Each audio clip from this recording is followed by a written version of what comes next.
Hi, I'm going to talk about a vitamin you probably never heard of. In fact, your doctor may not have heard of it, in which you're probably deficient, and how it relates to bone health and bone density and heart health and artery health and all kinds of good stuff. Hi, I'm Hilma Volk, and this is my friend Gordon. What'd you say? I said you're my friend Gordon. What? How's your health, Gordon? Oh man, I tell you, I'm stiff all over. My doctor says I got hardening of the arteries, taking statin drugs, and I'm a mess. The vitamin I'm going to talk about is vitamin K2, which has only been recently known about in the last 20 years in the medical community. K, that's for blood clots. Well, there's two types of vitamin K, and they're not even similar at all. Vitamin K1 is for blood clotting, and if you don't have enough, you will bleed to death if you have a cut. And it's found commonly in vegetables, especially green leafy vegetables, and if you cut yourself and you don't bleed to death, you're probably okay.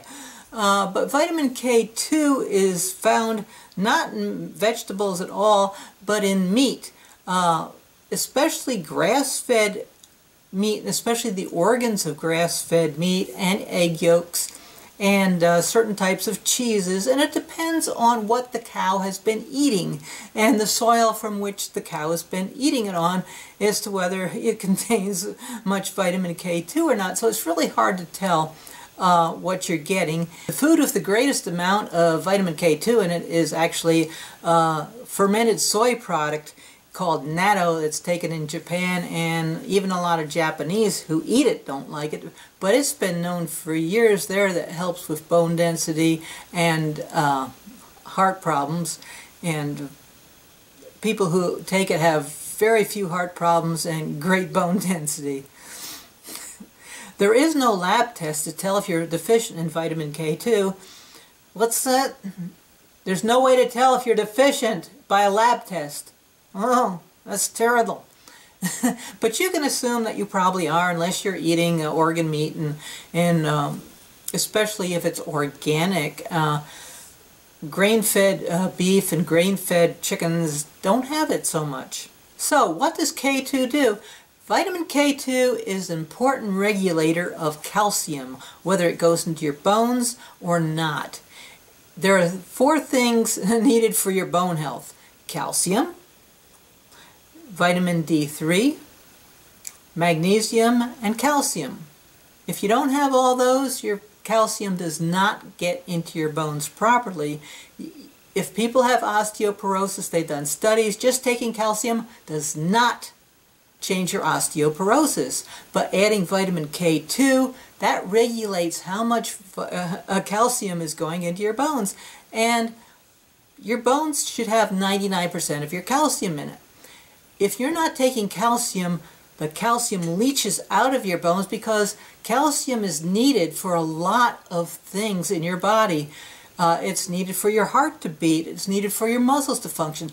Your heart is not made of calcium, but if you don't have that calcium going by in your blood, your muscles will cramp up, or your heart will just have trouble beating until a calcium molecule goes by. And if you're deficient in calcium, your cells will hoard calcium, and calcium will build up in your arteries. It's called calcification of the arteries. There's probably other names for it too. Calcium will build up in your joints, your kidneys, kidney stones and stuff like that. So vitamin K2 is important, and studies have shown that osteoporosis and bone density can be reversed with vitamin K2. What's that? You can get rid of osteoporosis by taking vitamin K2.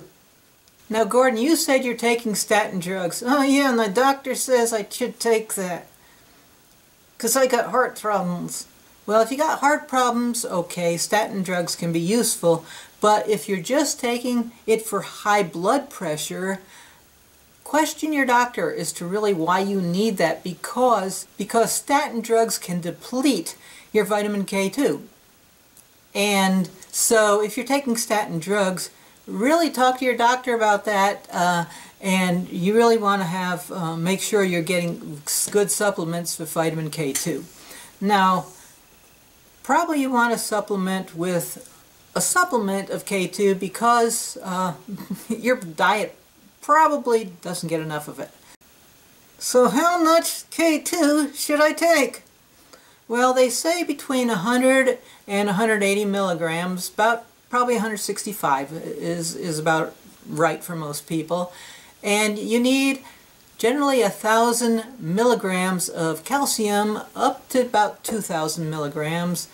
And for magnesium, the minimum daily requirements, which are not optimal, is 360 milligrams. They're probably going to up that minimum daily requirement to 500 milligrams, and experts say 700 is optimal milligrams.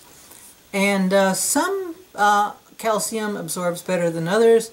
Avoid calcium carbonate because it doesn't absorb very well, and magnesium oxide, which is the cheapest form of magnesium you get in most stores, that doesn't absorb very well either. How much vitamin D3 should I get? Well, vitamin D3 is what your skin manufactures in sunlight, and most people are deficient in that, and there are very good tests for vitamin D3, but most people are deficient in it because most people are indoors and you can't get D3 through glass or through clothing or anything else, and most people spend their time indoors, or they're wearing a lot of clothing, especially half the year, or more than half of the year if they're in the northern states. And most of what I've been reading says to take 10,000 milligrams, which you probably need 5,000 at the minimum to stay optimal. That's it in a nutshell.